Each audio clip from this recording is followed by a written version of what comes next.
What's up, guys? Welcome back to the Christian Labasco podcast. Today I've got Toan on. He's grown to 24,000 followers on Twitter, finished school at 16, and got his bachelor's at 18, and is a master at writing viral threads. I'm super honored to have him on as a guest. How are you today? I'm doing great today. How are you? I'm awesome, man. It's fun to have you on because we've talked before, so I'm excited for people to hear about what you're up to on a video format. So, could you give a little background on how you got into the creator economy and your story before that? Yeah, for sure, for sure. So I got into the career economy about 2 years ago.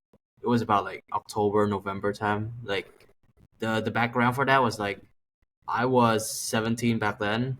It was probably like peak COVID, so that I was at home, had a lot of free time in my hand, didn't know what to do. So like I did try a lot of side hustles. I remember like buying bicycles and like trying to flip them in the garage. That didn't work so well. I did try YouTube for a while, and that didn't do so well either. But like I was at this point where I just felt like I failed with almost everything, and I just found Twitter. I just told myself, "Hey, I will do this. I'll just give this 30 days.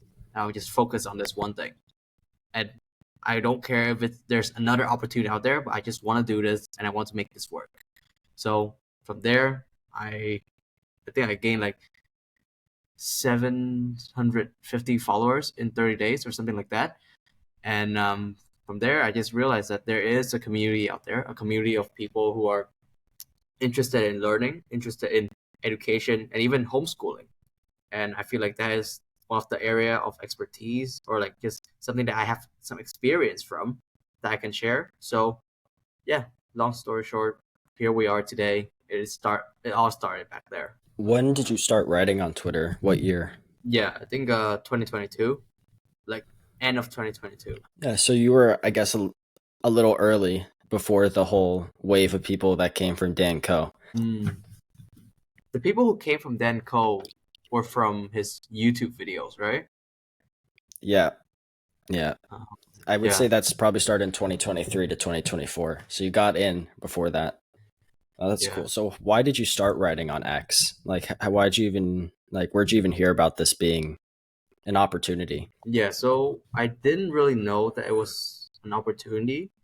Like first, I was just like a consumer, so like just like a reader, just someone who just enjoyed content in general. So if you look at my page, Learning Toan, you can see that it actually started around like February 2020. So that's like 4 years ago. So that there was this 2 year period where I was like just having fun, like just reading people's posts. And sometimes I just go in, try to do my own stuff as well, because like hustling, trying things out. And then I was usually quit sometime in that period because like there weren't any results. Um, but yeah, like I said, like around October, November time, like that's when I really got serious about it. Told myself I just give this a shot. I don't know how far I'll go, but I just want to see what I can do if I put all of my effort into it. And yeah, that's and the reason why I chose Twitter probably because like I tried with TikTok and with YouTube before, and like I felt like it wasn't right for me, or like I didn't have the skill set for it. And I just thought to myself, like if there was a platform that allowed me to use my words to express the ideas and to share as posts or as content, then that would be great.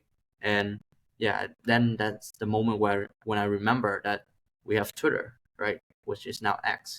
Like this is the platform where you can share words, share threads, or even like image, and just share that as a piece of content and broadcast that to hundreds or even thousands of people. Yeah. Yeah, that's awesome. What was the most success you had with something before Twitter? Like some of these side things that you did? Well, I did grew a YouTube channel to around like 2,500 subscriber. So that was pretty fun because like I was like grinding at that point, like just posting a lot of videos, and I'm kind of like a big football fan, so I do a lot of like repurposing and clipping videos and then just putting them together and just uploading them. So that was quite fun. I thought I would be like a YouTuber or like earning some money from YouTube, but people don't tell you this, but it's actually really hard to do so. And then Yeah. other than that, I also buy and sell bicycles. I remember buying a bicycle for like $150 and then selling it for like $200 or something like that. And I thought I was the richest man in the world. I was like, I just made $50 out of nowhere, right? And like, yeah, so that was fun as well. But I realized that there's way more nuance to that business as well, and it's just something that I don't want to do long term.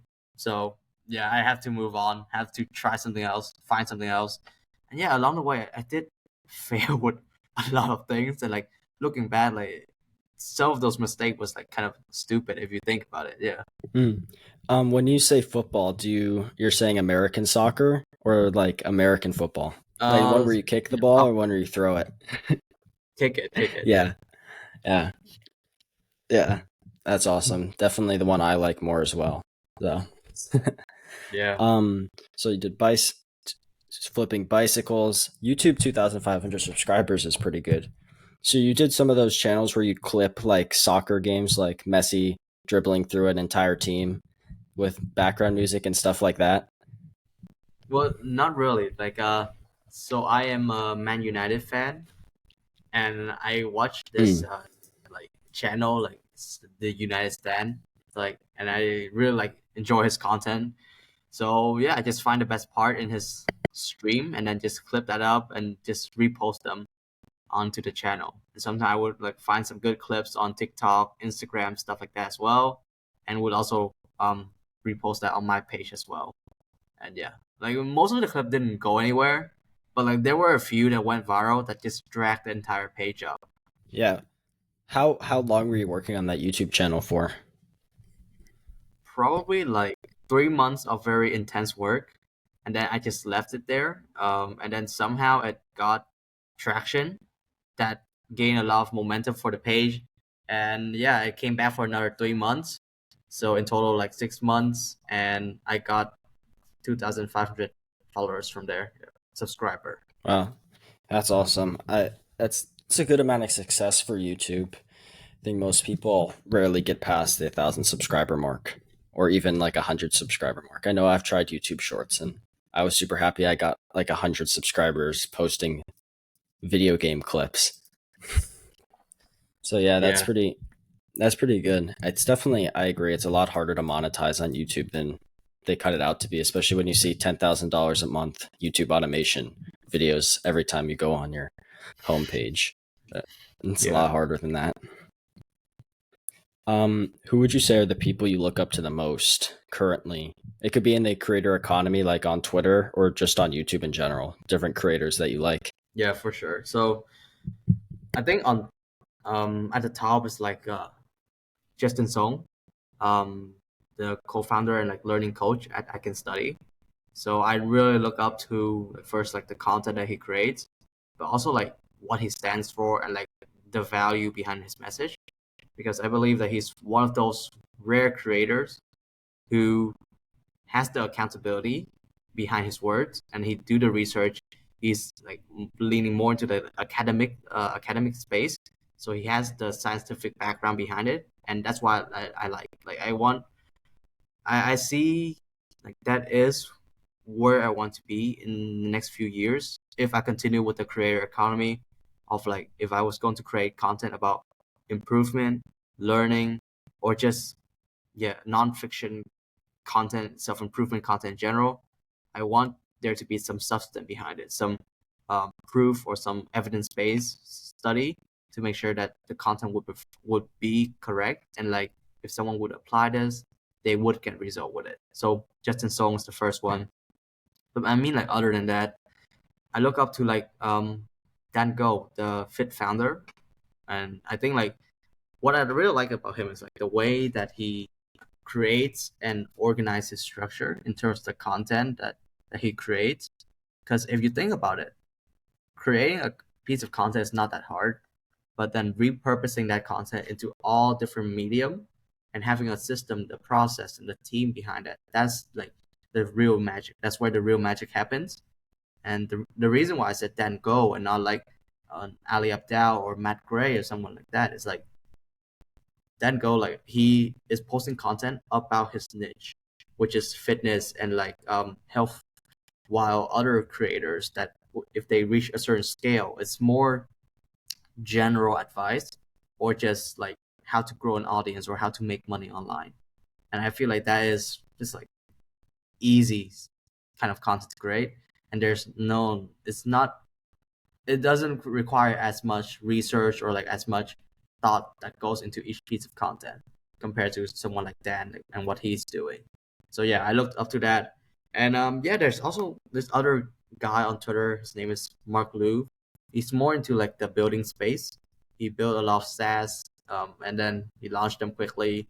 And the thing I like about him is like the personality that goes through in each of his piece of content. It's very personal, and he share every step along the way. He built in public, and yeah, I just really like it. I think like documenting the journey is something that I'm probably like one of my weakness, and I just really like to see how he's doing it and how he's just very honest, very um personal with his audience. I love that. That makes a lot of sense. I too really like Justin Sung and his whole sort of process for sharing information. That there's a lot of thought that goes into everything that he creates, and he's like really knows what he's doing. It's not sort of just like, I don't think he's really in it for the fame or anything. He's just in it because he likes this subject and he wants other people to be able to do well in that subject. And then Yeah. with Dan Go, I think something sort of good about the health and fitness niche is that it's inherently so broad. So you can sort of still talk about it and reach so many people because basically everybody wants to be fit and have good health. So I think that's interesting thing that you pointed out there, that he focuses on his niche. And the good thing about his niche is that it's so broad. Everybody wants to look good and feel good. And I haven't heard of the other one that you mentioned, but I'll have to look him up. That's cool. I like people that build in public or document their journey. It's refreshing because I think it's very relatable. Especially Moving on to, especially when the timeline is very generic. yeah, I think that's why stories are doing really well on X right now, because it's a little more unique. Even though then there will be people that copy other people's stories because they do well and they're not even unique. But yeah, stories seem to be doing very well in the money X space or money Twitter space. What do you think is the biggest thing that sets you apart from other creators on X? Sets me apart. I don't think there are that much thing that set me apart. Well, I think there is. Like, first of all, like I don't talk about the creator economy, and like my page is focused on me, my journey, learning science, a future of education, and just my take or my prediction on things that are interesting that might change the world. And that is the audience that I'm aiming for. And I just think that that's the type of content that I really like to create. So first, like in terms of like the content output, that is different to most creators. Second is like the way that I approach it, which is really much like I have the genius thinking page, and that is more like my playground to just post idea, test things out, and just see how it goes. And for my personal page, that's when like if there's a message or a piece of content I feel like I really need to share to the world, and I feel like if I share that piece that will do a positive impact for the people who are reading it, then I will write that piece for Learning Toan. So the way that I approach this is like um, Learning Toan is never for the money or anything like that. It's just for the impact, the reach, and just helping people who are just like me, like probably 2 or 3 years ago. And yeah, that's the page I'm building for Learning Toan. And Genius Thinking is more for the business side of things or just having fun, trying things out, testing things out, and stuff like that. So I see that that is the balance that I have, and it's quite unique compared to most creators because like most creators they manage one page and like that would already consume like, most of their time already. But yeah, I have two page, well actually three, but like I prefer to keep the third one private. And yeah, just do that, build my business along the side, and also like learning, growing along the way too. Yeah, I love that. So how do you monetize Genius Thinking? And by the way, for people listening, it has 257,000 followers. I never really even realized that until I just looked at your page, which is pretty crazy that it has that many followers. But yeah. So Yeah, how do you use that to monetize and earn money? yeah, it has 157,000 followers right now. Yeah, so I mean, there are a few ways that we are monetizing right now. Like first is through two digital products that I have, which is of first like a free product on mental models, like just 100 mental models that I feel like is really useful that people should know about. That's free and like anyone can get it. And then I have another product which is the Feynman technique, and that is a breakdown of how anyone can use the Feynman technique in order to learn a concept more deeply and remember the concept longer. So those are the two digital products I have, and that probably bring in like 5 or 10% of the revenue for the page. And other than that, most of the time, the revenue of the page comes from the doing ghostwriting for other people or offering some service related to ghostwriting, example like coaching or consulting. So that is the breakdown of the revenue right now. And in the future, like we will launch a community, and yeah, I think that would also be a big stream of income or like another source of income that would help the page grow and like just keep everything flowing as well. Would you launch that community through a platform like School, or do you Yeah, have a different idea? Oh, School, that's awesome. yeah, Do we're you have launching a through school. do you have a projected start date or launch date rather? Yeah, we're projecting for July 16. So like now we're building the lead magnets and building out the course material, and also like just setting up the general design and like the challenge inside. So yeah, that's the plan. July 16. That give us like 3 weeks from now, and yeah, busy week ahead. Lots of things to do, and just setting it up. Like this is probably the first time I launched something properly, so still a lot of things to learn. But let's just see how it goes. Um, and you're able to sustain yourself just from being a creator online, like from ghostwriting and things like that, or do you have something on the side that you do as well? Yeah, I so this is what I do full time right now, and yes, I can Wow, sustain that's myself. awesome. Like compared to most people in Vietnam, like because like I'm in Vietnam right now, then I would be earning in the top 1% bracket. And like I'm not saying that to brag or anything, but That's like it's insane.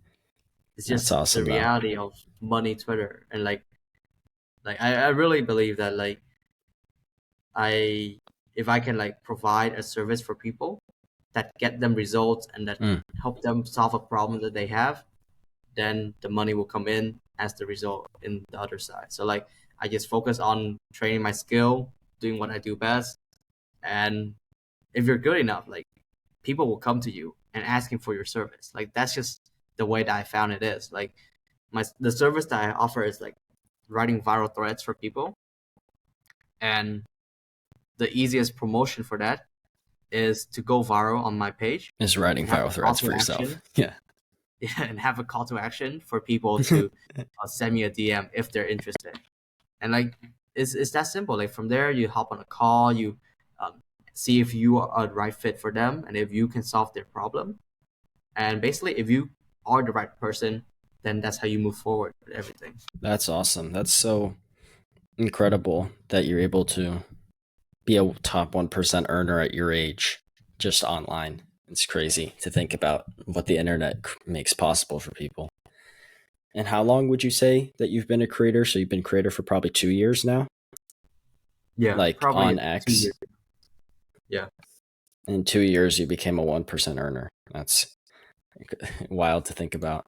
but yeah, just keep in Moving mind on. that just keep in mind that 2 years, but like probably for over 1.5 years, I wasn't making any money from it, right? So I was just Mm, yeah. doing my own stuff, growing my page, it's training my skill. And the thing that I really believe that do benefit for me was like just really focusing on my craft and just getting result and just becoming very good at whatever I do. Because I know that from there, if I'm good enough, then there will be some opportunity that open up for me. And like I didn't expect to become a ghostwriter because I thought like there were amazing ghostwriter out there, and like I thought I was like very noob, didn't know how to write properly. But apparently, if you just put in the work and keep practicing, then weird opportunities can open up. Yeah. That's amazing. Yeah. And I think it's good that you gave that caveat that it wasn't like a week into writing on Twitter you started making a 1% income. It was a year and a half of trial and error, building your skill. It was like all those mistakes in the beginning for an exponential growth Yeah, later on. Yeah. that's true. Um, moving on to sort of your schooling, why did you decide to be a homeschooler? Yeah, so I decided to do homeschooling about like probably like 4 years ago. Um, so it was COVID time. I got my first experience with online schooling, and then from there, I just realized that hey, I can learn the same thing but through a computer, and I don't need to go to school. Don't need to waste like 2 or 3 hours sitting in a car waiting in traffic, or like sitting in a class that's kind of boring to be honest. I can do this online. So that summer, I made a presentation to convince my parents to let me homeschool. And the main rationale that I gave them is that one, like this online education thing is possible. I've done it before and I feel like I'm getting the same learning outcome. Two is that if this doesn't work, I can always go back to an international school and pick up where I left off because the curriculum that I was using gave me the same credits as an international student. So can always transfer that back in. And third, it would save a lot of time and money compared to the traditional schooling system. So like it wasn't like I convinced them and they said yes right away. Like there were more convincing and more conversation that we had before they gave me a shot. But from there, really, it's just like self educating myself, self learning stuff, and just giving myself this opportunity to dive into areas that I might be interested in, start doing side hustle, um, make a lot of mistake, lose a lot of money, max out my mom's credit card a few times, and yeah, just learning things that I don't think I would learn if I stayed in school. Yeah, I completely agree with that. Things that you wouldn't learn if you were in school. It's sort of this idea that I've heard that people will go to college for a business degree instead of starting a business and learning as they are building a business because you'll learn so much more from just starting something and making mistakes than you will by learning all the theory. And the theory is important, but after a while, without action, it becomes a little, and you also can't build relationships to it because it's more difficult when you don't see it because you're not seeing it happen in front of you. It's like learning, I think in business school, they do case studies or something. Instead of actually starting a business, they learn about how people started a business, which I just think doesn't make any sense logically. It's, I think, the best way to learn how to build a business is to go try to build a business, even though it's probably, it feels more difficult because you're actually learning and it's not as easy as just memorizing how Steve Jobs built Apple. So I think that's definitely something. And then, what is homeschool popular in Vietnam, or is that rare? Yeah, so it's popular among the younger students, so like the elementary and like kindergarten students. Most of the students my age back then, which was like ninth grade or 10th grade, they would like most of them would like stick with public schooling or like just a traditional schooling system, or some of them would go abroad and continue their learning abroad because like it's easier to do the high school years in let's say the United States and then go to university from there, compared to like doing high school in Vietnam and then going to university abroad. So yeah, a lot of people would just choose the conventional path, and it's kind of rare to find someone my age or even in middle school who does homeschooling in Vietnam. That's interesting. Why do you think that it's more popular with younger kids rather than older kids? Yeah, so I think it has to do with the perception and like the understanding of the parents as well.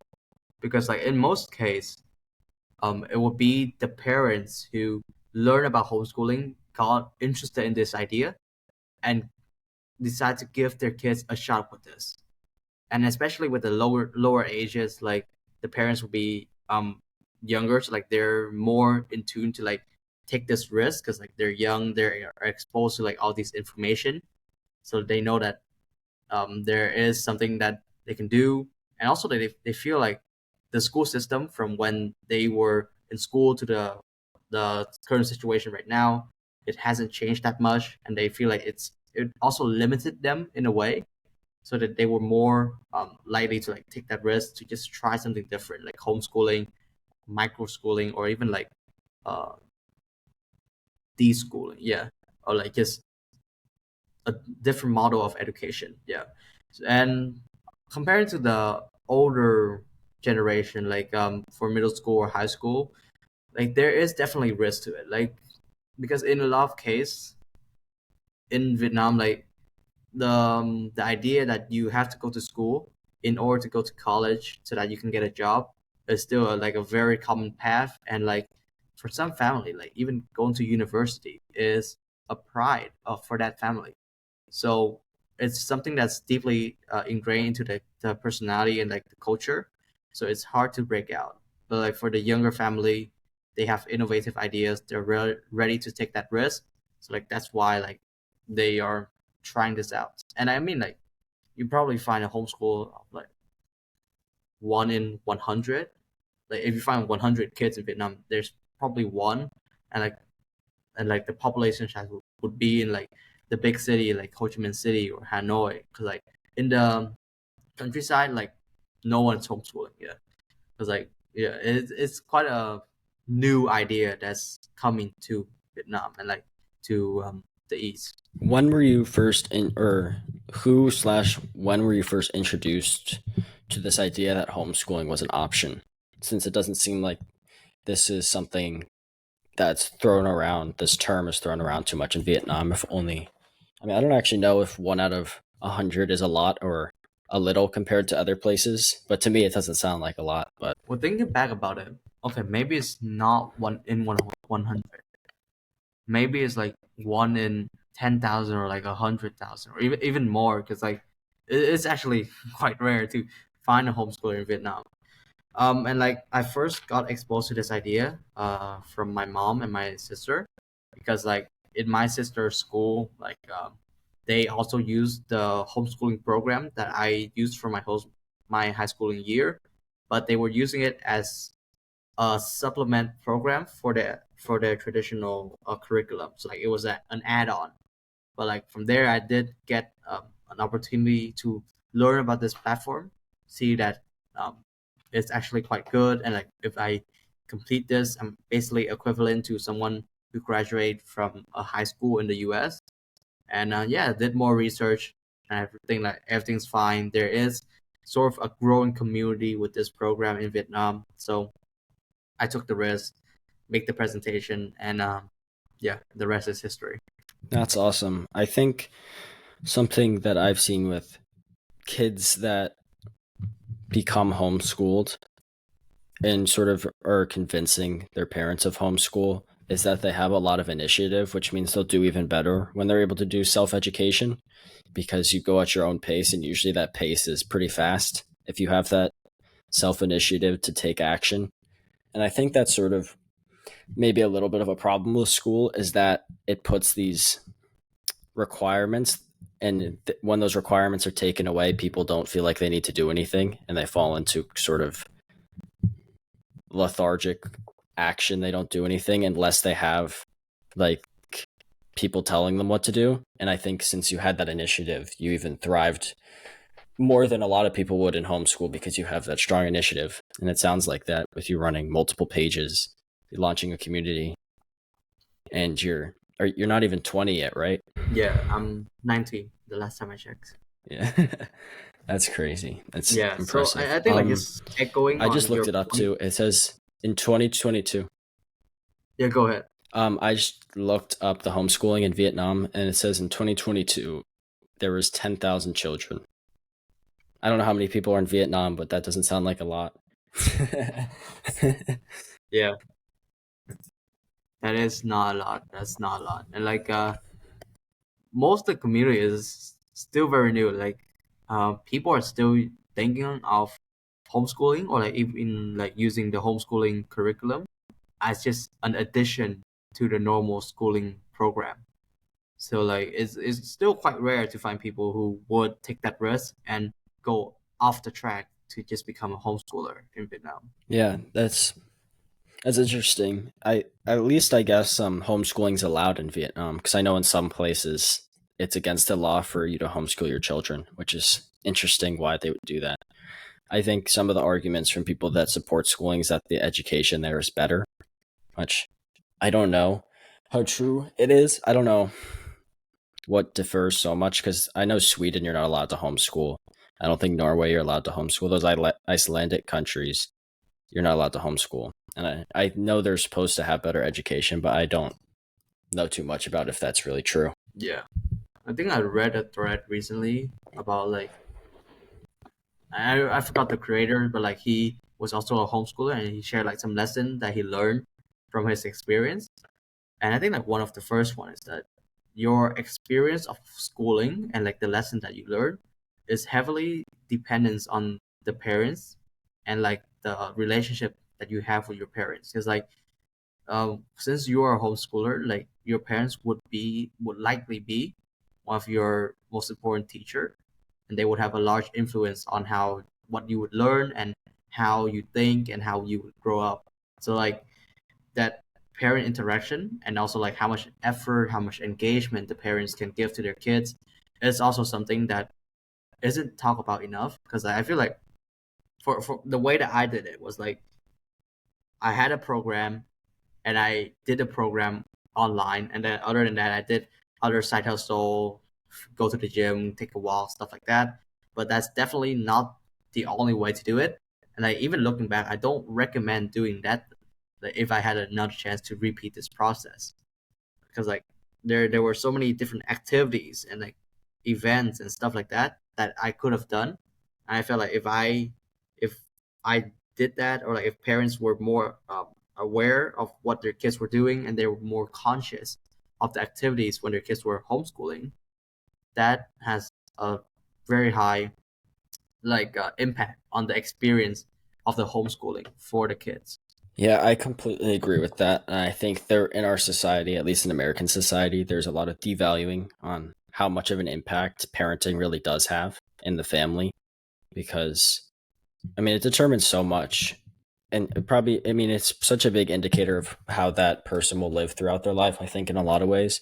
And even if you're going to school, kids that have better grades, which means they're smarter, usually it's because there's a different relationship around that at home, where like the parent is there to help with homework when they're young, so they're not labeled as dumb when they don't answer it. So it's just like it's a lot of it. I think is the internal mindset that will restrict kids from doing well in school, rather than often their actual like cognitive capability. Yeah, that's true. Um, So you got your bachelor's degree at 18. It's still funny to say that. That's just crazy. But what was the process of getting that at 18 like? Right. So the process of doing that.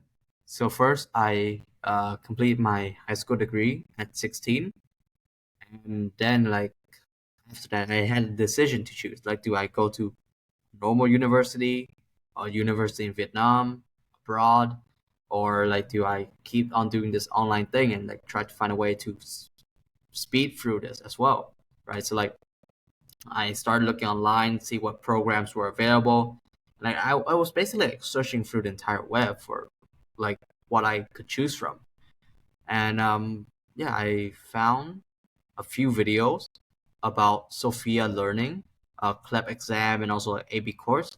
And I understood that in some university in the US, the way that it works is like you have the core education and then like the main subject of your major, right? And like in some university, they would allow you to transfer in the credits from alternative parties in order for you to like just um, get through the general education and just focus on the main subject that you're learning.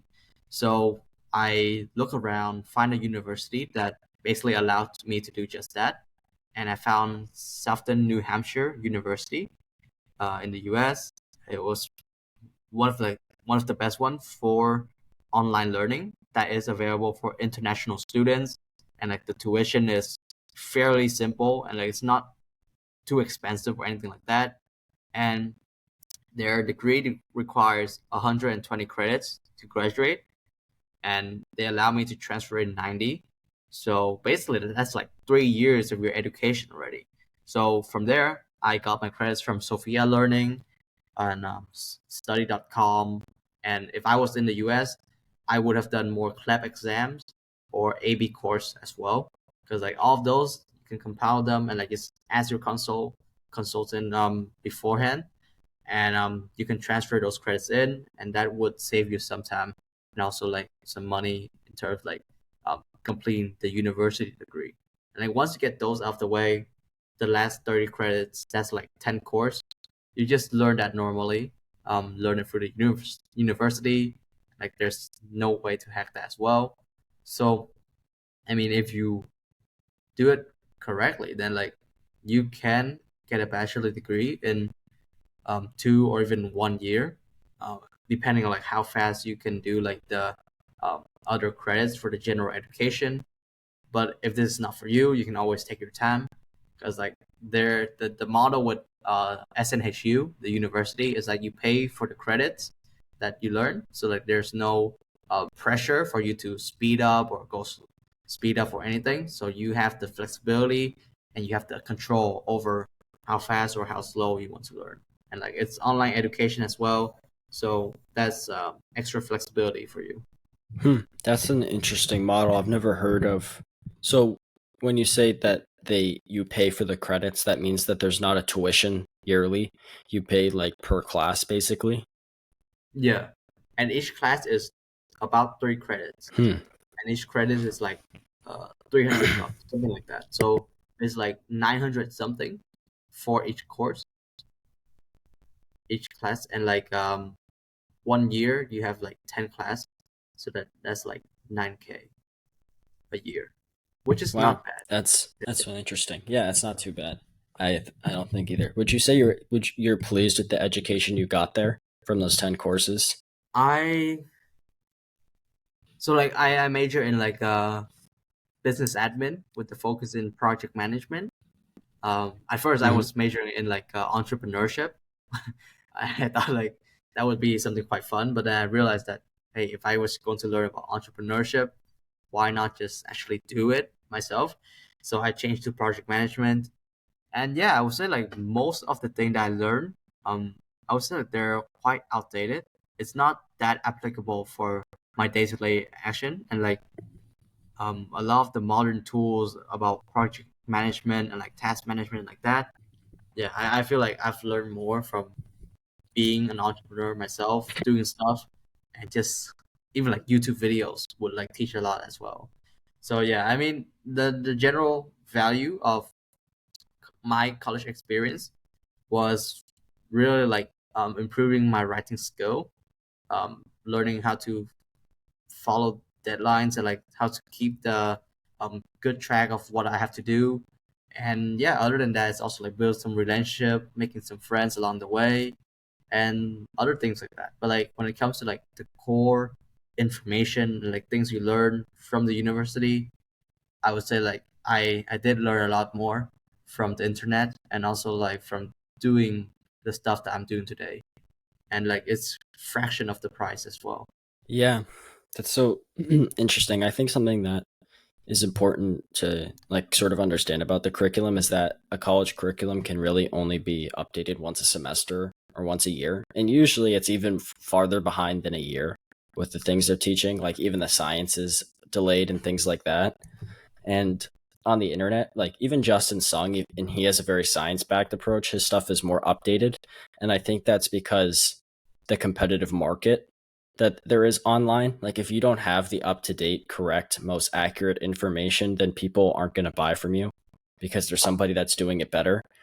And I don't know if that's so true for college because I don't know how vast the education difference is from say Harvard to a community college. I think it's more so the professors than maybe the actual education.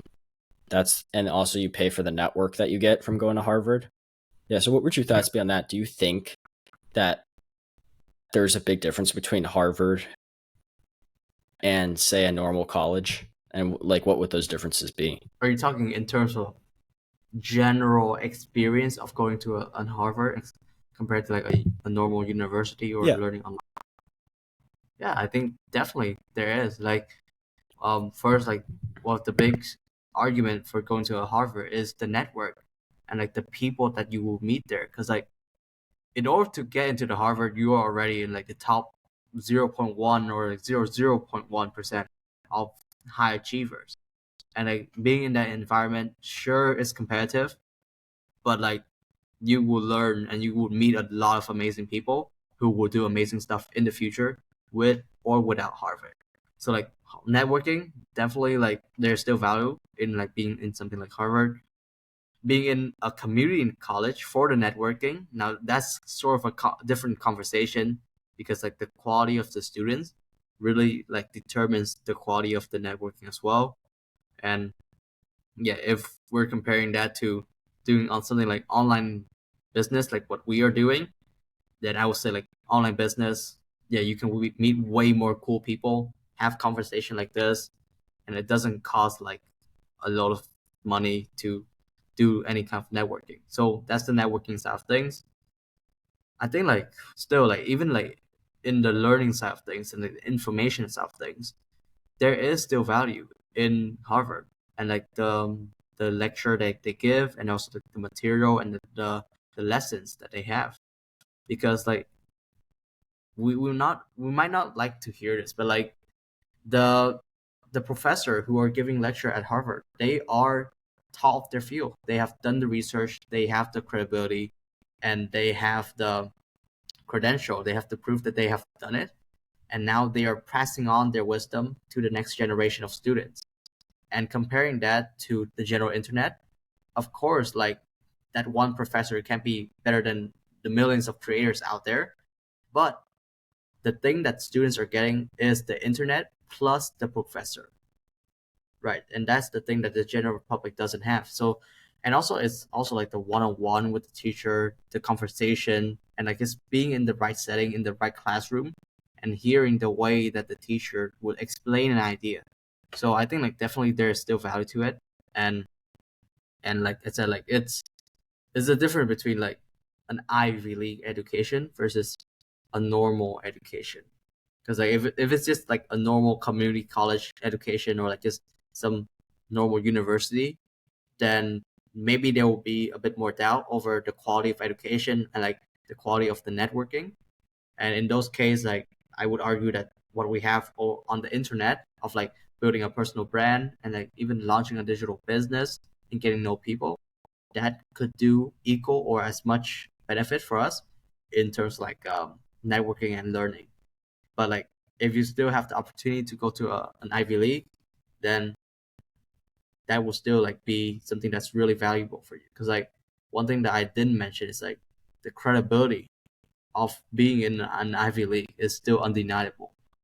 Like let's say if you Christian, like if you went to Harvard and like you have a bachelor in something at Harvard, like your position would be very different just because you have gone to that university. And yeah, that's just the way it is right now. There is still credential, there's still value in the degree, and that's the way I think. Yeah, I think that makes a lot of sense. I'm wondering what you think of this argument I've heard actually for community college is that the benefit of community college is that the professors aren't there for the status. And so that means that you are able to build a better relationship with the professors because they're not just there for the status or the grants and they're just there to teach you.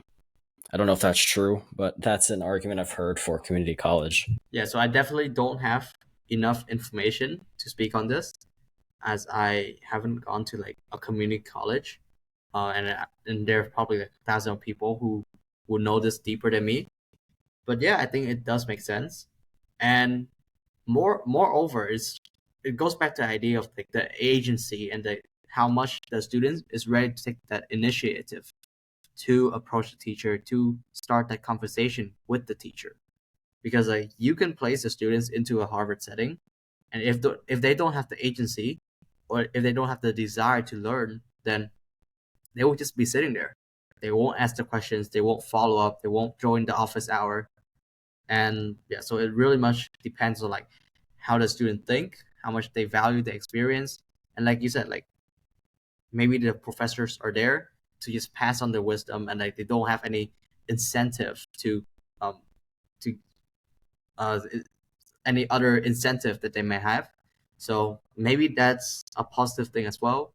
But at the end of the day, it still has to do with the students and how they get the most out of any interaction. I completely agree. I think there's a lot you can learn from almost any experience that you have if you're consciously doing it rather than sort of just going through the motions. Um, so what do you think are the flaws or pros and cons of the current education system? Yeah. The pros and cons of the current education system. I would say like the pro is that the current education system still teach us the fundamental of learning how to read, how to write, how to do basic arithmetic, and also develop other skill. Maybe they don't develop it as well, but it gives us an opportunity to develop those skills like artistic, music, or even like something like physical health and things like that. So there is still some benefit to going to school, and like that's the things that they still offer for us. And I mean, like if we think from another perspective, like we're here, we're talking about creators, we're having a podcast like this, and we're thinking like, oh man, everything's on the internet right now, and like I can learn anything. But if you go to the countryside, or like in Vietnam, you go to the rural area, like up in the mountains, like those kids, like the only source of information they have is through school and through the classroom that they go through. And then in those cases, having an education like that is still very much valuable because it helps a lot of people to understand the social norm about what we are expecting in society, how we should interact, and like how to make friends, how to build connections, things like that. And I agree that to a certain extent, like the way that we are teaching students in middle school, high school, and university, that isn't optimal. And like the focus on memorization is like way too high. But I would say like at least in the elementary level, um, the foundations are still being laid, and that's like really important because like without those foundation in place, a generation in the future, if you look at the generation in the future without that foundation, who knows where we will be. Yeah, and like that's the pro of it. And like definitely the cons, like we are all aware of the cons, like the overemphasis on memorization, or like how what we're learning is not that relevant to our daily life, and how the material is kind of outdated and all the stuff like that. So I think, of course, like we understand there's a lot of problem with the current education system, but like, we still can't deny that for some people who doesn't have as much access or privilege as we have right now, going to school and having a classroom is still a big thing for them. It still positively shape their future, and like how they would show up in this world and how it would affect the economy. Yeah, I really appreciate that perspective and that there is nuance. It's not like everybody should just be dropping out right now. Everyone has varied situations and Yeah. also depends on your goals. Like if you want to be a doctor, lawyer, anything like that, then college is definitely the best thing. And I definitely agree with building the foundation. And I just pulled up this thing from Naval that reminded me of is like the 5 skills you need to earn money. And I think that this is sort of the foundation of our education. Somewhat, it's missing some of them, but the 5 skills are reading, writing, persuasion, arithmetic, and computer programming.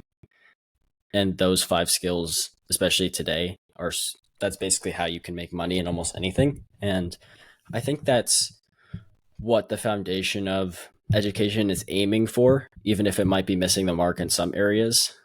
Like um, academic writing might not be very persuasive for the average person, but maybe persuasive if you're talking to like another college professor. But yeah, I really agree that the foundation is super important. Yeah, it's true, and the foundation does depend on like where you are in the world and like what you think is important for you in the future as well. But yeah, like you said, the foundation of like arithmetic, reading, writing, and doing some math, and even coding and persuasion, like you said, they can all like take you very far if you just have those foundation in place. From sort of a system level, if you could reform the education system, what would you do?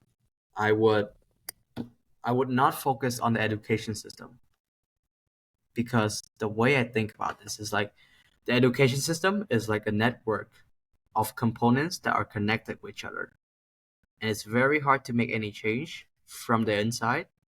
So the way I make change is from the outside. And from first principle thinking, I understand that the reason why education is kind of like stagnating right now is because all the routes from middle school, high school, even elementary school is to university. And you go to university to get a degree in order to get a job. Right. And then why is this the case? I believe this is the case because employers and employees, they don't have a universal platform or like a universal way to measure how good a person is and a specific skill or like predict how good this person will be in the future. Like if you play any sport game like FIFA or um, what game you play, like you can see like there are database of players, and for each player you can go and see their stats for specific things like passing, shooting, pace, stamina, things like that. And I know that it's easier to track those things compared to like the things that are more intrinsic inside of each of us, like um hardworking, skill, like open minded, and like tolerance, risk tolerance, stuff like that. But the thing that I'm saying is like we need to find a way to better measure or like better analyze or understand how good a person is and how good of a fit a person is for a job. And then from there, we can connect the employees and the employers together, and that removes the need for a university degree. Because like one of the things with this platform would be if you are good enough and you have gone to this fancy university, it should show through your skill or through the way that you demonstrate yourself.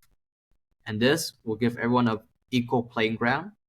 And from there, if done at scale, this could create a rippling effect on university and also middle school and high school because they now know that other than university, they have an alternative path, which might be to trade school, to joining an internship, entrepreneurship, or they know that they could do freelancing for a few years. And through this platform, they can connect with employers who are looking for people with this skill set. And because they have been doing this for a while, they have that and they would satisfy that requirement. So I think like the role of the university is really much like in getting that first job. After you really get that first job, the importance of having such degree really goes down drastically. So the question really is not how do we change education, but how do we connect the right students or the right people who have the ambitions, who want to get the experience, get to work, make some money, support their family. How do we match those people with the employers who are looking for these people, right? And from there, if we can solve that questions, that would hopefully create a rippling effect on the way that education is and the importance, the perceived importance of university and higher education. Wow, that's really good. I love that. Um, some thought I had is I think that a good way to measure a person's base competence might be some sort of personality test, like you talked about. Like I think the five big traits or something, I think is like openness, agreeableness, or something like that. Yeah. And it sort of allows you to figure out and guide them based on their intrinsic likes on like a path that they might enjoy, instead of forcing people to go down sort of the same path and saying everybody has to be good at everything, rather than having someone lean into that they're very good at taking risks and entrepreneurship, and somebody would rather do a doctor. That's a more secure job. So I think a lot of it depends on the personality of the person. Yeah, definitely. Like if you think about it, just like scouting a football player, let's say, like you have to see like how good a player is, but also like what is their attitude on and off the pitch. Like, are they a very kind, open person? Do they get into party? They do anything messy like that? And like it all compile into like this big picture of how a person is. And I think like in the future, I would love to see a future where it's hiring through the portfolio that people have. So like based on the projects and the activities that each students or each individual have, instead of based on credential that they have right now. So like building that portfolio is something that's Yeah. really important for me. Yeah, I love that. And I think because a lot of the personality sort of determines what you'll be good at in some way, because I think a lot of it is nurture at some point. Like you can nurture a personality and they can be very successful in that thing.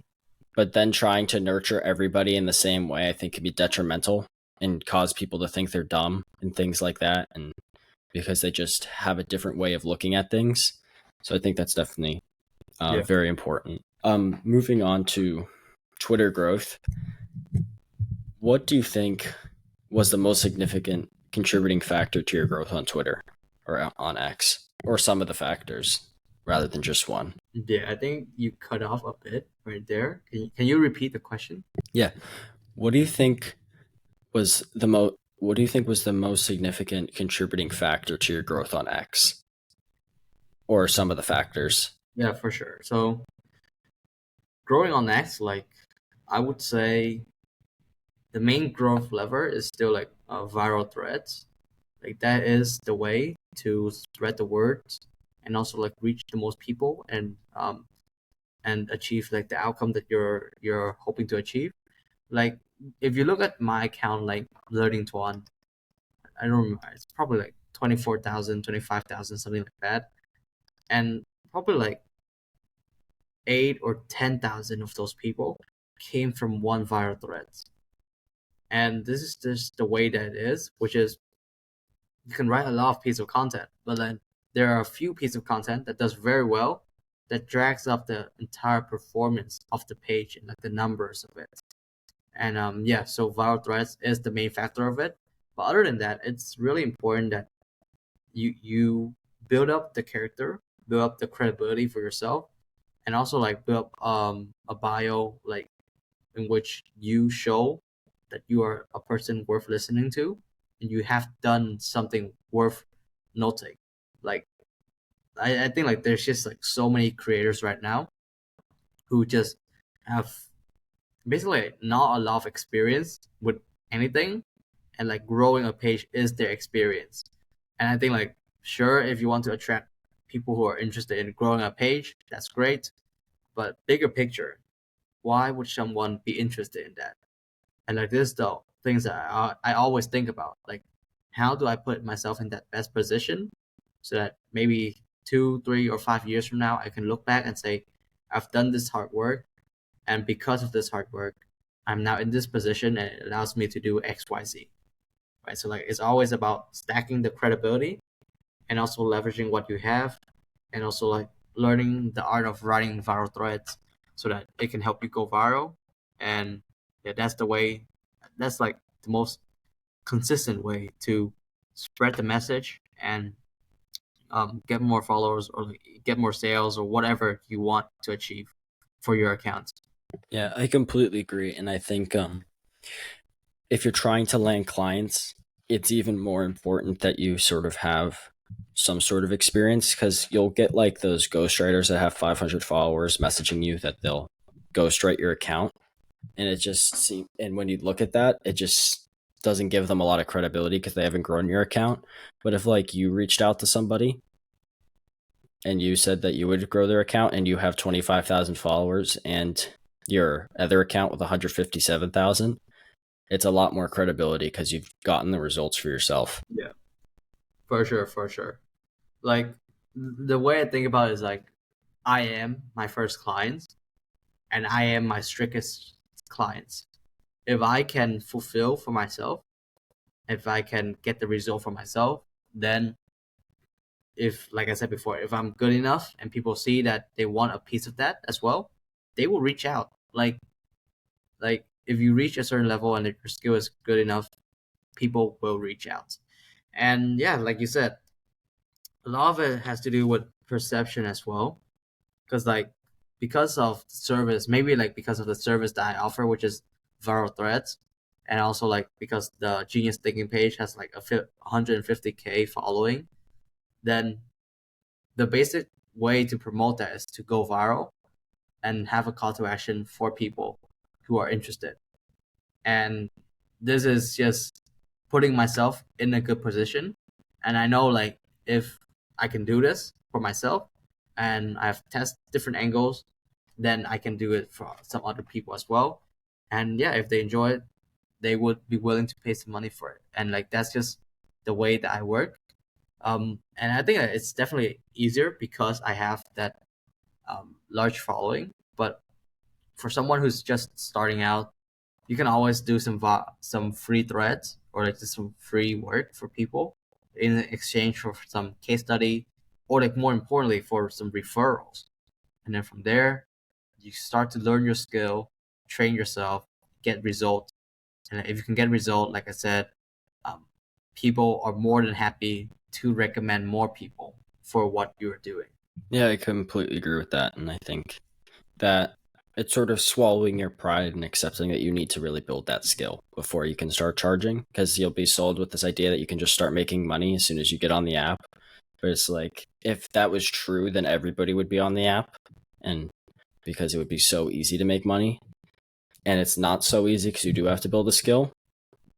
So I think that's very important.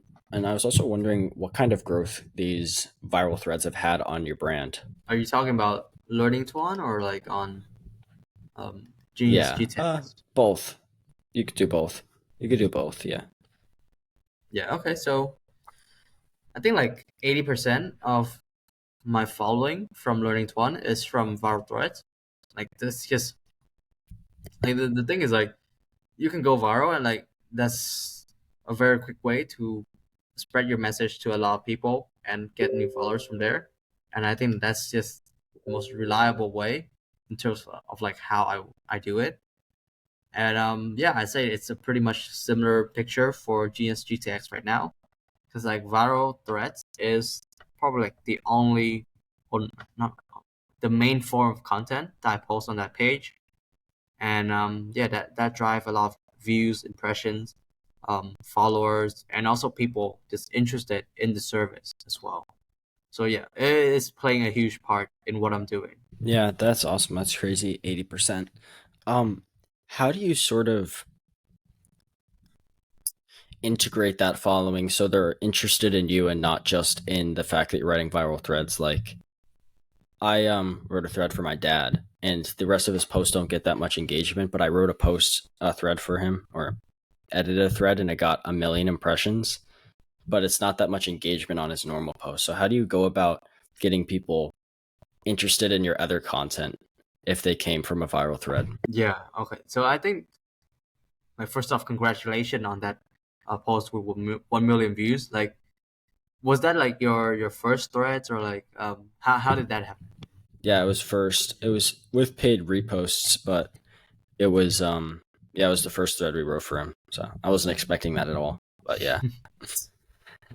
All right. Yeah. I mean, you probably have the skill or something special there because like first thread and you already hit 1 million views, so that's great.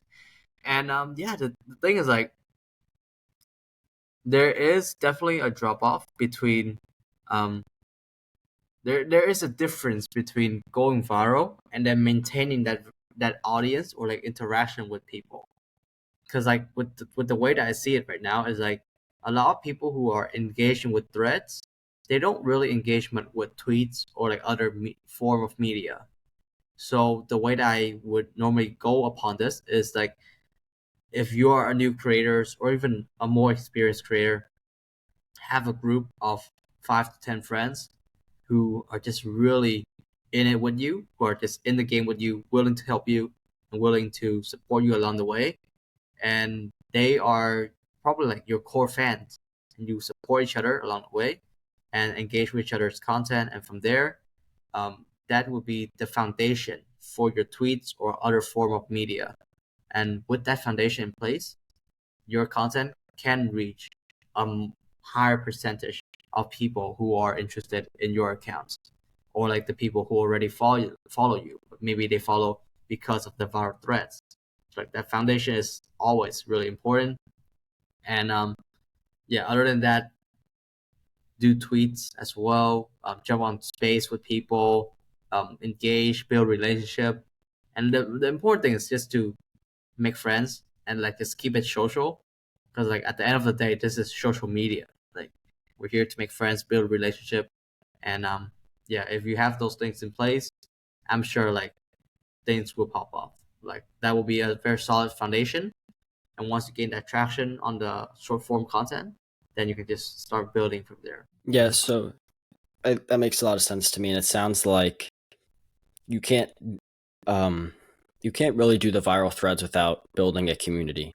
You have to build a community of people. You have to be like sort of engaging, having those people that are just there, because you have to have people that are interested in it for you and are like with you on the journey. And then the viral threads are so almost so you can get more people interested in your journey and your ideas. Sounds like to me is it builds the top funnel, but you need to have people that are just interested in you and just sort of commenting, because then that boosts the post, makes it have some credibility to those people that came from the viral thread.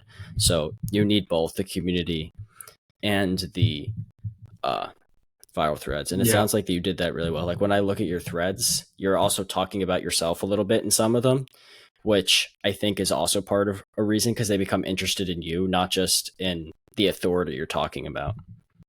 Mm, yes. And I think a big point here is like, it does depend on like the objective that you're aiming for, right? Because like if you're creators in this just to get a lot of I don't know, like newsletter sign up, or like a lot of book calls for your service, then maybe you don't need the engagement group, or like don't need that group of friends. You can just go viral with your content, and that will just help you reach that objective. So like the thing I'm trying to say here is like, there's no one size fit all that every creator can use. But the thing is like, it's, if you want the more organic and like normal engagement and like if you tweet something, people will engage with it, then having that group of friends who support you along the way, like that's just really important. Yeah, that makes a lot of sense. Um, what do you think, like, if someone's not able to engage consistently and build that community, what do you think about like posting one sort of viral thread a week, like aiming to post one viral thread or more a week, and then the rest of the day is not posting and just focusing on creating one really good thread weekly? And what's the objective of this person? Well, you could say, I mean, probably, well, I guess if you're not building the community engagement, then it's probably to grow the newsletter or get people involved in a lead magnet. Yeah, sure. So I think like putting all pressure on one thread to perform is not that great, because like the risk for that to not perform is like quite high, and like the diminishing returns on working on one thread for very long, instead of like working on two that are like just good. Um, there is some difference to that, because like if you're new to the game, then it's really hard to get a thread from an 8 out of 10 to a 9 out of 10, or even a 10 out of 10, right? So it's more about putting in the reps, and also like just improving that pattern recognition to know like what kind of content perform, what type of hooks perform. So I would say that first of all, one per week is like too little. Like two would be a good volume for someone starting out to practice with this. But yeah, if the objective is to gain newsletter signups, then go for it. Go for it. A viral threads can get you like 700, 800 newsletter sign up, or even more. I heard a dude, he got like 12 million views on his thread, and it got him like I think like 5,000 newsletter signups. And like if you think about that, that's pretty insane. Like how many months would it take for you to just tweet normally for you to get that kind of result, right? So like depending on what you want to Yeah. do, like a viral thread can change the trajectory of your account significantly. It's like just an example here. Like I was working with this old friend. Like we worked together for we start no not like we started. Like, I first met her like around last year. We were in the same cohort with each other, and it took her like 14 months or so to reach 4,000 followers, and it took her 24 hours to reach 28,000 or something like that. 28,000. It's crazy. And that was from one viral thread that I did for her. And like the thing that is like it's very much possible. It's possible. I don't think like I'm a magician or anything like that. There are just a few things that I know will work, and I know that if you put them together and if your profile looks good, is someone worth listening to, then yeah, it will perform and you will reach the goal that you set for yourself. Yeah. I think something that might be super good about doing those viral threads and sort of focusing on that is that you almost fast track the goal with the tweets, which is to get them off platform, and you can provide more depth. And by getting them in your newsletter, you can provide a lot more depth and they can get to know you a lot better. It's almost like you skip a step and then you can build a lot of depth with them. And I think the newsletter really is where you can sell if you're doing sort of a Dan Co style of thing where you're promoting throughout and providing a lot of value in your newsletter. And then what are your thoughts on paid reposts? Yeah, so on paid reposts, like I don't recommend it to beginners who are just very new to the game and not knowing what they're doing. Because like in most case, even if you have a very, even if you buy a lot of retweets, or probably $50, like $100 worth of retweets, if the content isn't that good, then the retweet would be useless. Right. So like first, like really hone down on the organic side of things, which is having that group of friends, building that foundation, engaging with other people, and from there just improve your craft, improve how you write hooks, improve how you structure the body, improve the way that you express your ideas, stuff like that. And when you have the offer on the back end, or like you feel like it's ready and you want to grow faster, get more followers, stuff like that, then that's when you can pull the trigger with the retweets, and that would accelerate things for you. But first you must have the foundation in place, and if you do, you will get to a very beautiful position like what Kimia has.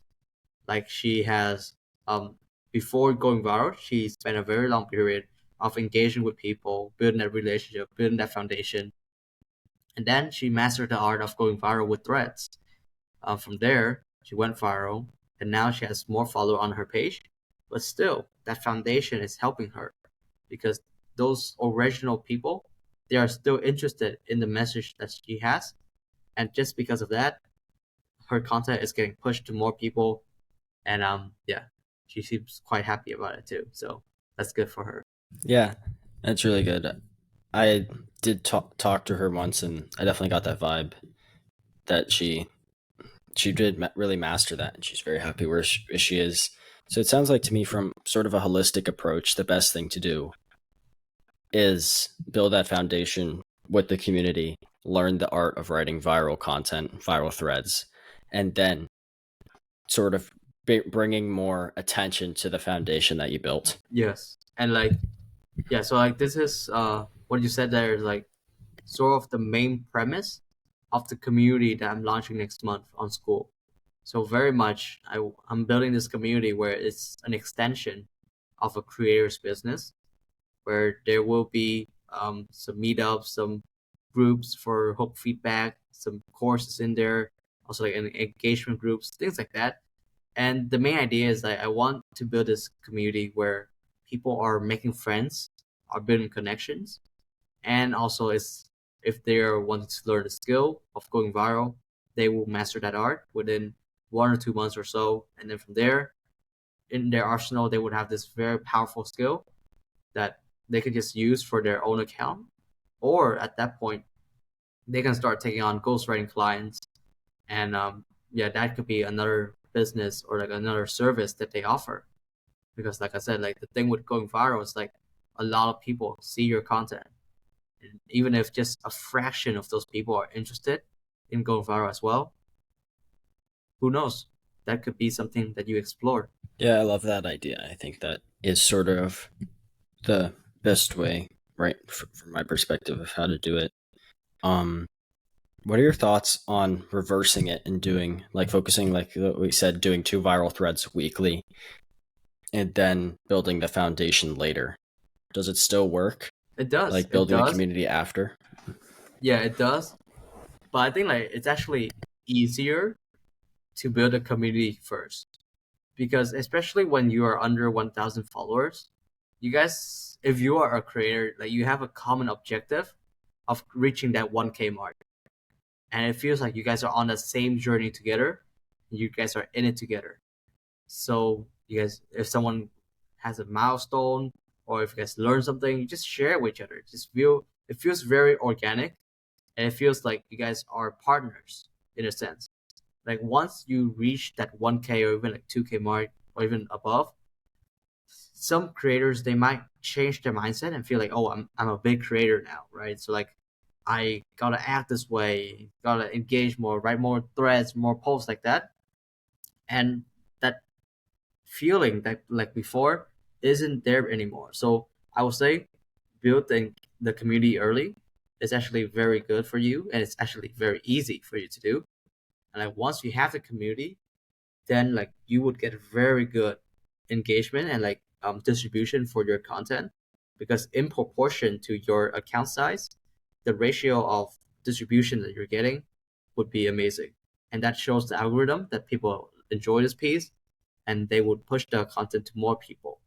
And like this is basically how creators with 50 or 100 followers are going viral with their tweets.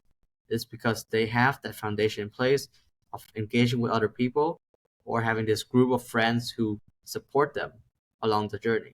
And that is enough for them to start building that foundation and laying the first brick on this journey. And yeah, I think like starting out, the important thing is like just get some quick wins in order for you to know that this will work and keep the motivation going for you.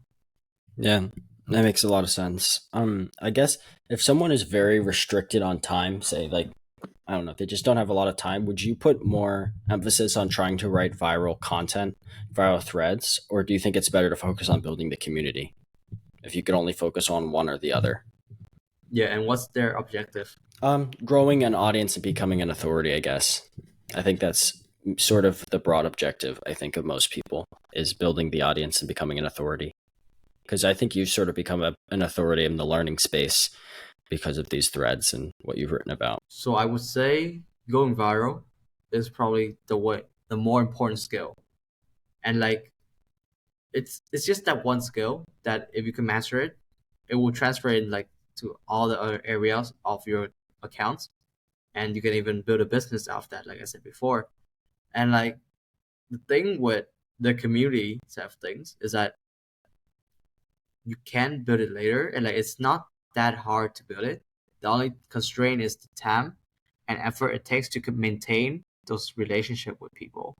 So if you are someone who are restricted on time, then I think like even just checking in with some friends from time to time is enough to maintain that relationship. And like having a list of like a few people that you enjoy their content and then you just engage with them once in every while, that probably take like 5 or 10 minutes a day. Like it's not something like you have to do for an hour or 2 hours or anything like that. It's just something very um friendly and casual to make sure that you're on top of their mind and like you guys are always supporting each other. So that is like, let's say like 15-20 minutes a day at max. I think that's reasonable enough for most people. And then other than that, focus on the craft of going viral with your content.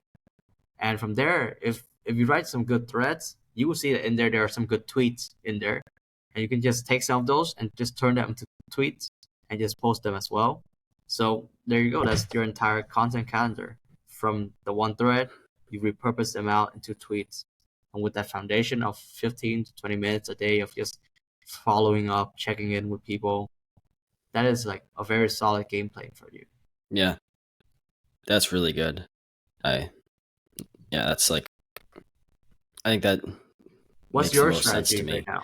Right now, I think experimenting. I think I want to experiment with the best sort of kind of posts to do. I think I want to learn to write the viral threads, and then the story long forms / authority long forms are doing really well right now. So I'm learning those. So I think those are basically the two types of content I'm posting. And then hosting the podcast, I think, is my favorite way to build a network, because I just get to ask questions and connect with people rather than trying to connect over the DMs, which still works, but I don't think it's the same as talking. Yeah. Yeah, I remember the DMs that you sent me. So like, I think like what you have right there for sending DMs is actually quite good. And like the thing is like very much like personalize it for the person, ask questions, show you're interested, and like don't try to sell anything and from the first DM. And from there like um get them onto another platform like a Telegram or WhatsApp, because like the Twitter DM could get really messy. And if you can, just have a quick chat with people. Like it's just a very quick way to break that ice and build some relationship with people.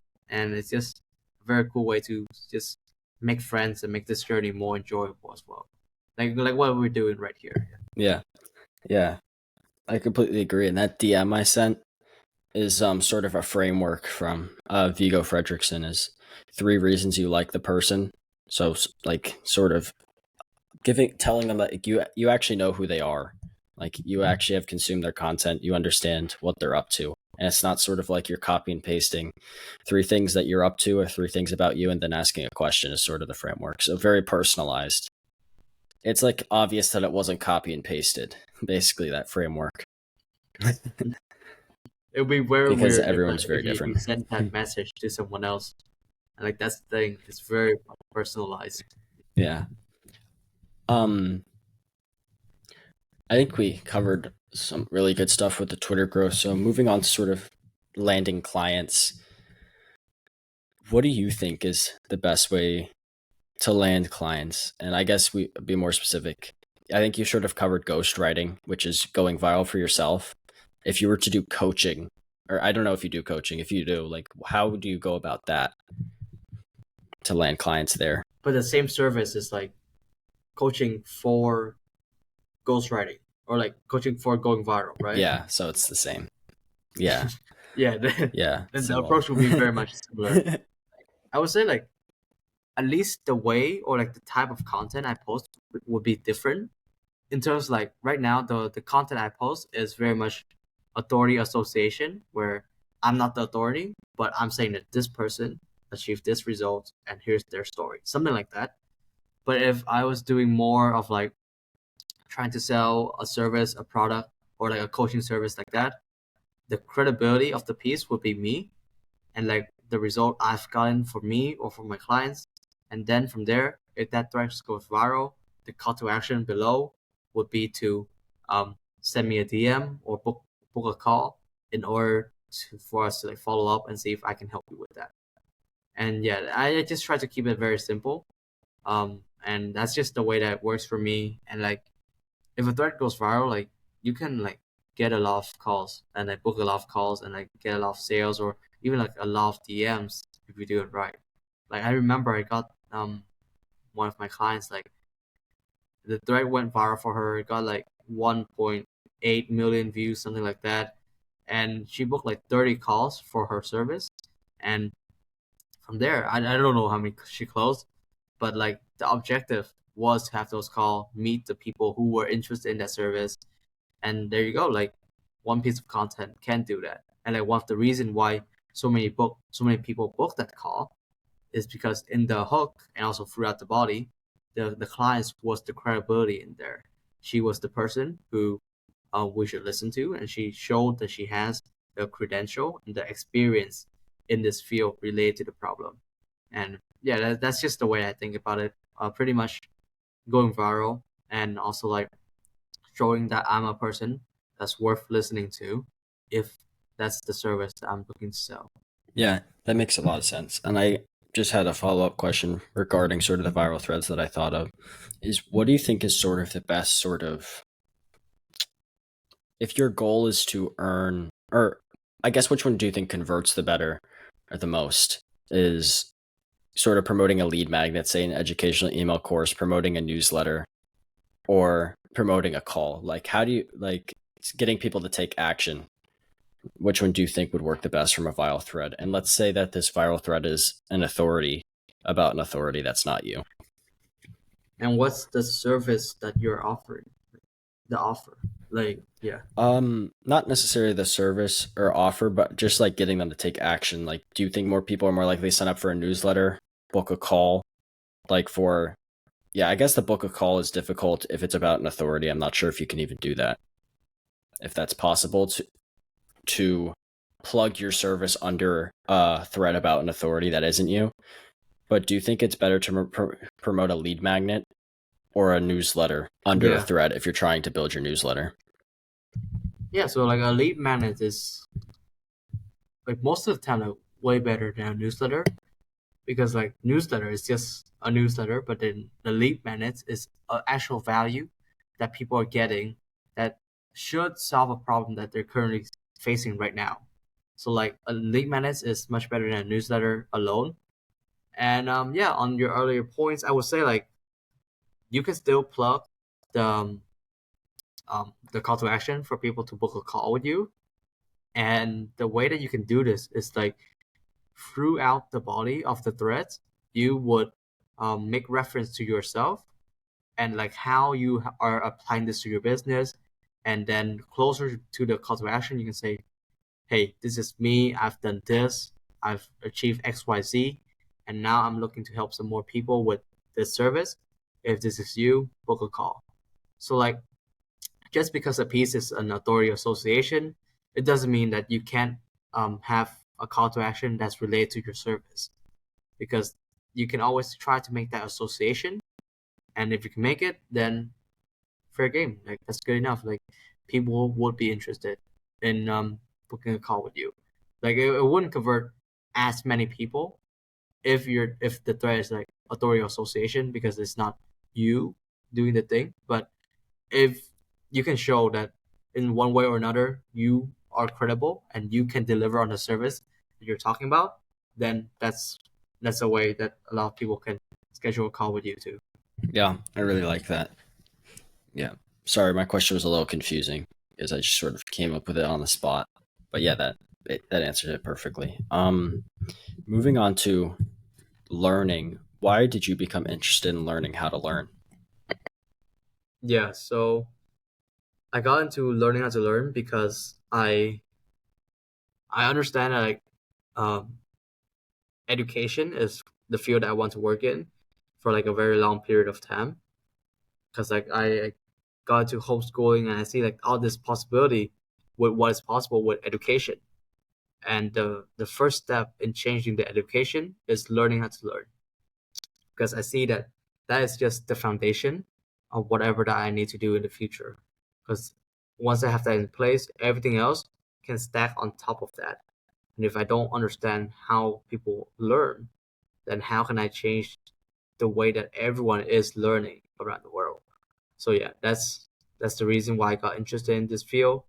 And personally, it's just very interesting as well, because think about that, the fact that you can download knowledge and just remember it in your head, and how useful that would be. Like it doesn't have to be like anything fancy. Like, if you can read a book and then remember the main ideas and the main takeaway from those books, that's already a big win. That's very useful. And in this current market of like AI and all this technology advancement, the ability to learn and just stay up to date with everything is crucial for keeping keeping yourself relevant in this world.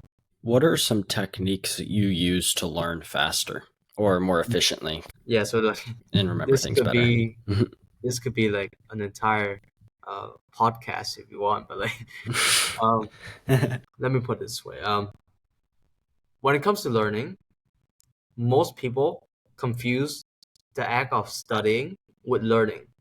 Studying is when you read through your notes and maybe you take some notes, you read stuff, and then you watch some lectures, and then you think that you have remember it. And maybe some people they would make some flashcard about it, do some practice questions, and yeah, very much it feels very artificial. It doesn't feel right, and feels like you're having to put in this effort to try to grind the information into your head. Now, that's what school teaches us to do, but naturally, the way that we're supposed to learn is just like how we used to learn as kids, which is very much through our curiosity and through the questions that we ask. Right. So in the science world, we call it inquiry-based learning, which is learning through questions. And right, so the way that I think about it is like there are a few questions or like few type of questions that can really help us explore a concept deeper and just see a bigger picture of how this concept related with different ideas. Because the end goal of learning is to reach a high level of mastery with that subject. And mastery I define as where a concept is very well connected with different ideas and you understand it from different angles and it's very well consolidated inside of your head.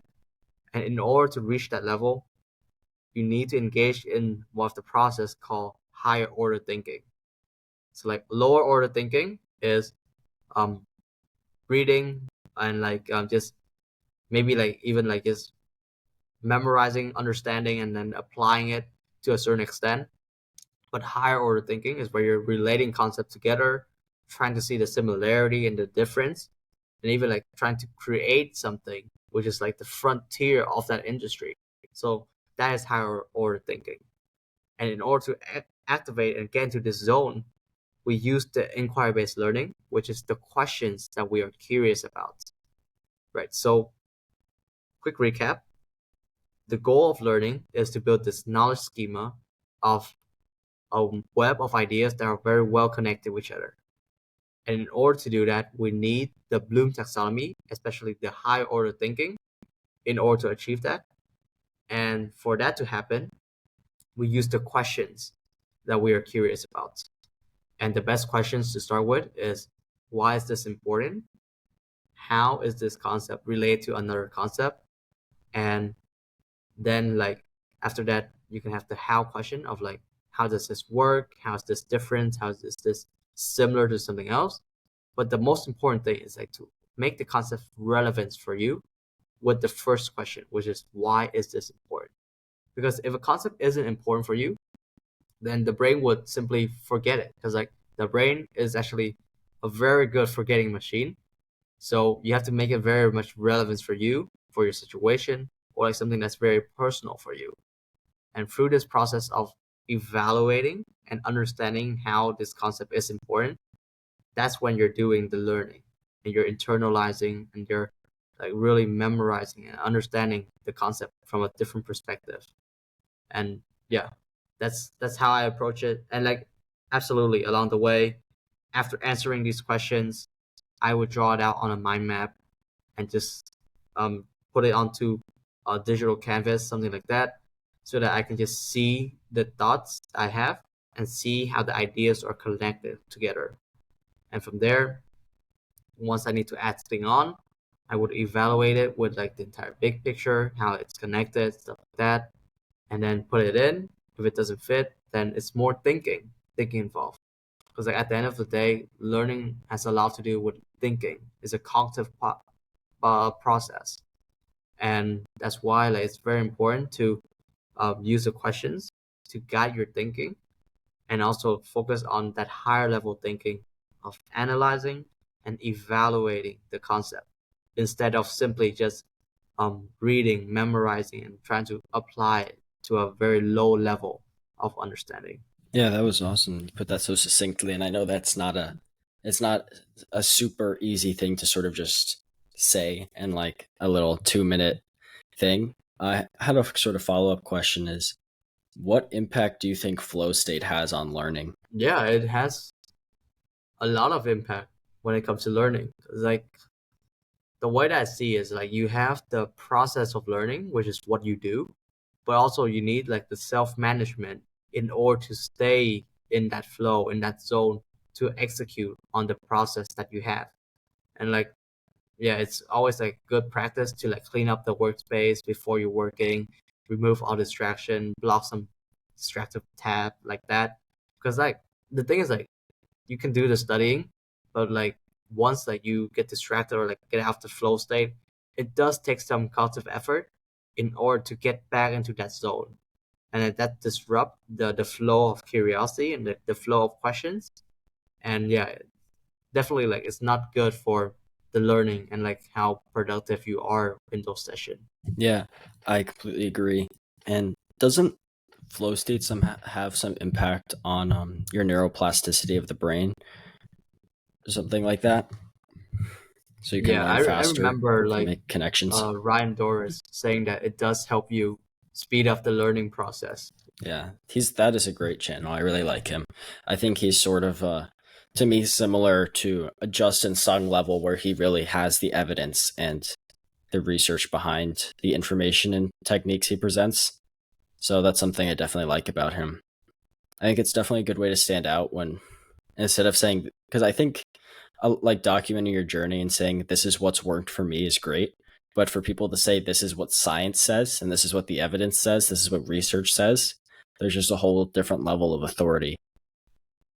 Yes, I think like this is probably a controversial take, but like in a world where the creator economy is like on the rise and anyone can become a creator, the role of credential and also like science is actually on the rise. Like it's very important and valuable to have people who is in that perfect intersection between understanding the academic research but also like understanding the business acumen of things and how to go viral, how to make content. Because once you have the both, then you are in a very beautiful position where you share stuff that goes viral and the stuff that you share is factually correct and it actually help other people. And I think like with Ryan Doris or even like Justin Song, like this is the position that they're in, and they're doing great work. It's helping people, and they're getting the reach for their message as well. So that's fantastic.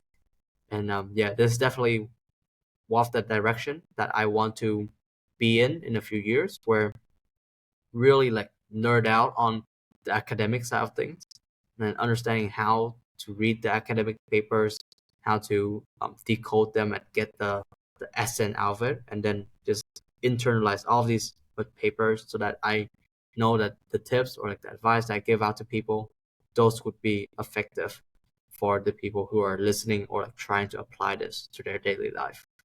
Yeah. I think something else there is that in some spaces it's a little harder to back it with evidence. Like, for example, I think some things in the creator economy is a little harder, like that space, like, because what productivity and learning, there's science behind it and sort of like I don't know, like Danco, like brand building. Like there's some psychological things, but it's not, you can't make it as science based. So I think that's why in some scenarios documenting the journey.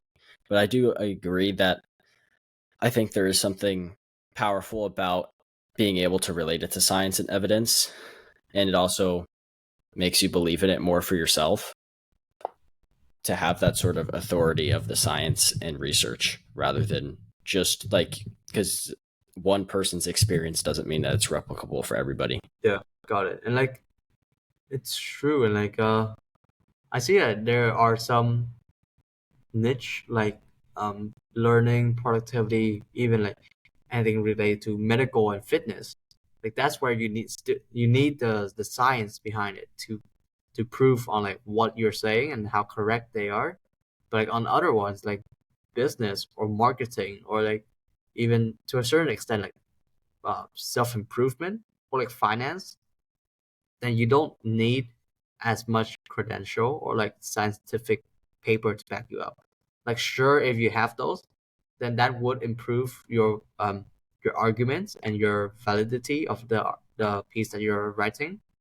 But if you don't, then it still works. Like either way, like it still works for a lot of people, But if you're in it for the long game and you really care about getting the result for the readers, then having that academic background is just really important. It's something kind of underrated that not a lot of people do.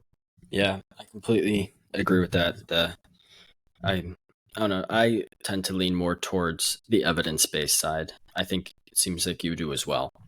I think Yeah. documenting is really awesome and important, but something about the evidence makes me feel more okay with giving the advice because you can also deceive yourself sometimes into thinking that this is what made it work. In fact, it was different things. So yeah. And I think in order to self document and get results for people, you have to have really high self awareness to know what it is that actually worked for you. So that way you can share it with other people and be able to translate that. Um, there's a couple more questions before we come to the end, but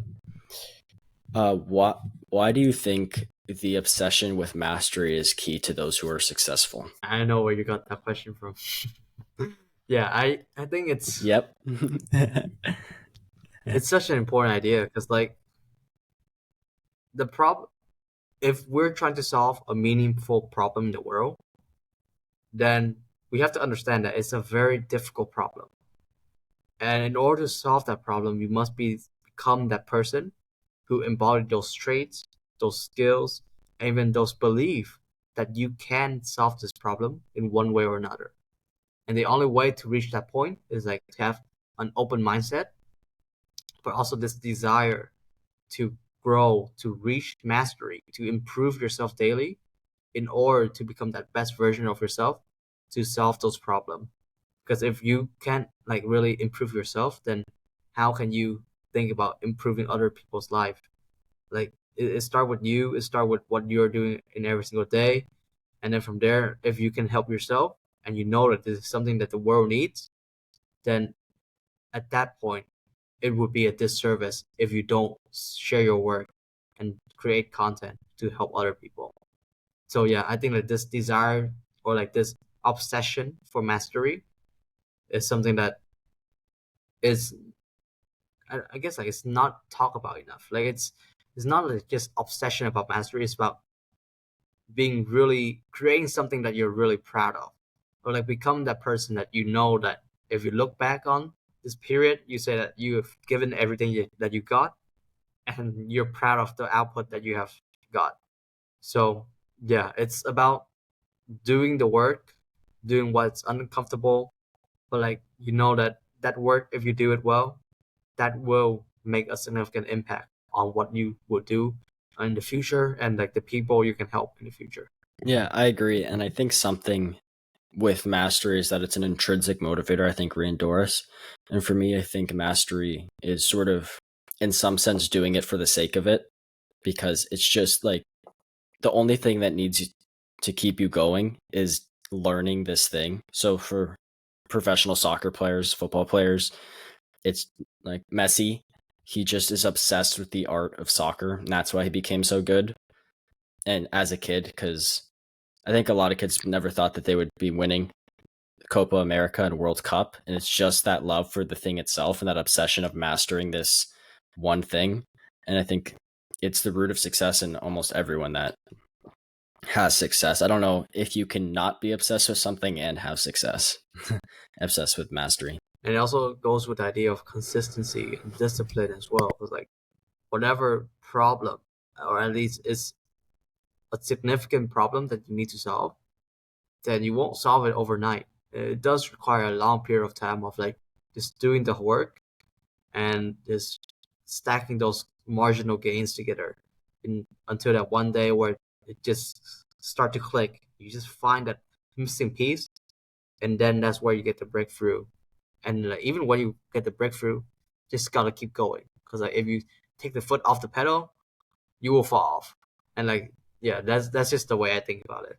Yeah. Moving towards sort of your future plans, we talked about this community you're launching. What are sort of your goals for the next 2 to 3 years as a creator or just as a person? Yeah, so the next 2 or 3 years, I will be I'll be like 20 or 21 by then, and Yeah, I can definitely see like myself still continuing the community that I'm about to launch. I'm growing my page pretty well, and also expanding my content to like YouTube, or yeah, probably YouTube. That's the main one, or like even Medium as a platform. And that's the content side of things. But like more importantly, the impact side of things is I want to become like a learning coach, and I can study, and from there I can run workshops and I help students learn more efficiently, and that will be like just first like something that I'll be really proud of, because like that will be real impactful work that I'm doing. Then I will be helping students to achieve their academic result, so they have time to do what they want to do in their life. So that's a positive thing. And other than that, I try to keep myself open to other possibility as well, because who knows where I'll be in 2 years. Because like if you just asked me about 2 months ago if I think I'll be in this position of like writing viral content like this and like hosting a community, I wouldn't think that would be possible. But like it's just I know the general outline of where I want to be, but just like writing a piece of content, you can have the outline, the perfect outline, but only when you start writing the piece you realize that there are some missing elements of it, that you need to fix it in here or move that things around. And yeah, so I keep my options open, but generally want to keep on expanding what I'm doing, continue building this community, and maybe even becoming a learning coach to help students out with their learning and their academic work. That's awesome. I'm super excited to see what's possible for you. And I think something with the internet game is that it seems that growth is so exponential here because the only cap is sort of your beliefs and what you're willing to do and what you're willing to take on it. Like what, because there's opportunities that you've taken them, and that's been so instrumental in your growth. And when you take these opportunities, you learn a lot. And then that opens up new opportunities like this community. Like if you had never started writing on Twitter, like that's like a whole, like how many opportunities that's opened up, because that's probably been you, Kojin Koi, I Can Study, like all of these different things opened from having a personal brand. And Yeah, it's like the ultimate resume. And because the resume is about what you're interested in, instead of like stuff they tell you to be interested in, you'll actually attract employers that you resonate with. Like I Can Study, I can see that you really resonate with their, especially Justin's vision for the company. So that's awesome. Um, yeah. I think like one of just like the benefit of building a personal brand, right, is like you said, like the opportunity just open up for you. Like if I don't build a personal brand anymore, if I don't post anything anymore, I think like still I will be able to find a job doing something related to this, or like just because of the connections that I built over the years of having this personal brand. So like yeah, it's just a no brainer to just start building your brand, sharing that journey, and just building that connection online. Because like you never know who will come back to help you, and like it's all about just giving value and just giving away what you think is valuable for the world and helping the people that you can help. yeah, I love that. Moving on to some more to sort of lifestyle. Like, do you have a dream destination you'd like to live? Is it Vietnam, or is there, or maybe places you want to travel to? Since you can't really know where you want to live unless you traveled. Yeah, I'd love to go to Mars someday. Yeah, yeah. I would say like I'm open to any options. Really, like even if like it's a nation that's kind of far away in the unknown. I mean, I'm young. I have this digital business that basically I can do from anywhere. So if I want, I can pack up my stuff and like travel around the world while writing viral threads on Twitter. So if that's something I want to do, that's definitely possible. Some destination I definitely want to visit once in my lifetime. Maybe Portugal, Argentina, and I definitely want to visit like Morocco or like some other regions of Africa as well. Because I think an important thing that I'm kind of like missing with like being a homeschooler is like I miss that global perspective of what's going on in the world, and like how people see their problems, how people live their life, and the culture aspect of it. So yeah, open to all options. Like I think like I'll have a lot of like house or destinations that I'll visit regularly over the years. But yeah, maybe Mars someday if Elon can speed up his progress over there. Yeah, I really resonate with that sort of traveling. I think that's something I definitely, when I'm earning money, is I'm fine to spend money on is experiences in different places of the world. I just feel like it's a no brainer to see the world while you're here, you know? Yeah, for sure, for sure. And like it's it's cool too, like because we are not constrained to what we're doing, like to a certain place to be in. It's like we have this possibility to work with a laptop. If we have the internet, then that's the world to us. Yeah. Sort of with your brand vision, do you think you want to become a micro or do you want to be a micro authority or would you want to build a large personal brand? Say Danco size or even larger. Yeah, I want that's a good one. I want to build a brand like Tenco or even like what Alex Hormozy has. And yeah, but that's very much down the line because I think the focus, or at least in this like next 10 years or so, is more about growing myself as the person and stacking the credibility and also stacking the experience. And then maybe like in my late 20s or so, that's when like I really double down on the content side of things and start growing from there. Because like definitely I'll still be creating content in one way or another, but then that won't be like the main focus of like I'm the content creator. Like I feel like creating content is good, but like it's also important to have that's something outside of content, like building something meaningful and doing stuff that I think will change the world for a better way. So yeah, that's the way that I think about it. I do want to build something big, but probably not in the near future. Yeah. And I think building those small projects are the first step, like building this community is the first step to building something even bigger because you learn Yeah, so much. As we come to the end of the podcast, if you could have the audience take one thing away after listening, what would it be? yeah. I would say it's that there's endless possibility out there, and like whatever you do, like commit to that one activity, and like don't jump around with different things just because of it's like this shiny new toys. Commit to that one thing, give it some time, give it all you got. Then if like 1 month, 3 months or so it doesn't work, then you can reevaluate and try something else. Because like the big mistake that I just made in the beginning was like I kept jumping from ideas to ideas, and I didn't give myself this opportunity to make mistake, but like pick myself up and keep on going. So I think like that's just the foundational piece of whatever it is. Like even right now, like what I'm doing, even if it's going well, just keep on doing what I'm doing. Don't try to do something fancy or new, or else like you just like lose the momentum of what you have. So yeah, the big two things I want to say is like focus and like have almost like tunnel vision into like what you want to do and just give it all. And also like once something's going well, continue with it. Like keep on progressing and don't chase the shiny new toys because most of the time it's just a distraction. Yeah, I love that. I think that's a great way to end it off. That was a great point you made. Thank you for coming on. All right. Thank you. Thank you everyone. Thank you, Christian.